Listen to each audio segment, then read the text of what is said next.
কক্সবাজারের উখিয়ায় ১৩ পরীক্ষার্থী এসএসসির প্রথম দিনে পরীক্ষা দিতে না পারার পেছনে রয়েছে প্রধান শিক্ষক ও স্কুল কর্তৃপক্ষের অনিয়ম। কেননা হলদিয়া পালং আদর্শ বিদ্যাপীঠটির কোনো নিবন্ধনই ছিল না। তাই অন্য স্কুল থেকে এসব পরীক্ষার্থীর নিবন্ধন করার আশ্বাস দেয়া হলেও তা করেনি কর্তৃপক্ষ, বরং আত্মসাতের অভিযোগ উঠেছে শিক্ষার্থীদের দেয়া অর্থ। কক্সবাজারের উখিয়ায় ১৩ শিক্ষার্থী এসএসসি পরীক্ষা দিতে না পারার ঘটনায় চাঞ্চল্যকর তথ্য বেরিয়ে এসেছে। প্রশাসন বলছে এই বিদ্যালয়ের নিবন্ধনই ছিল না।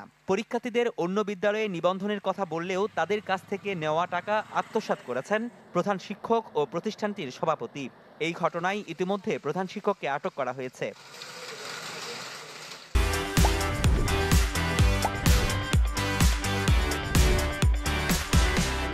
উখিয়ার হলদিয়া পালং আদর্শ বিদ্যাপীঠ নামে একটি প্রতিষ্ঠানে ১৩ জন এসএসসি পরীক্ষার্থী ছিল এবার।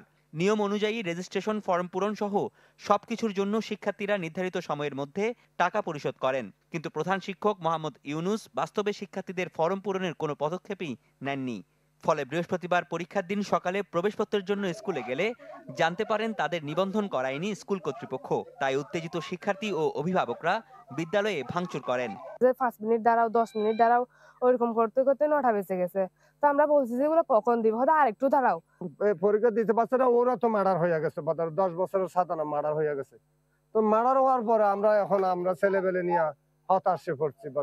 গ্রামের হেড স্যার একটা এসে নিয়ে যাচ্ছে, আমার অনেক স্কুল ভালো, আমার স্কুলে দিয়ে দেন, সে বলে মানে বলবাল বোঝাই এখানকার ছেলে মেয়েরা ওরা ব্যবসা করতেছে, এক ধরনের প্রতারণা।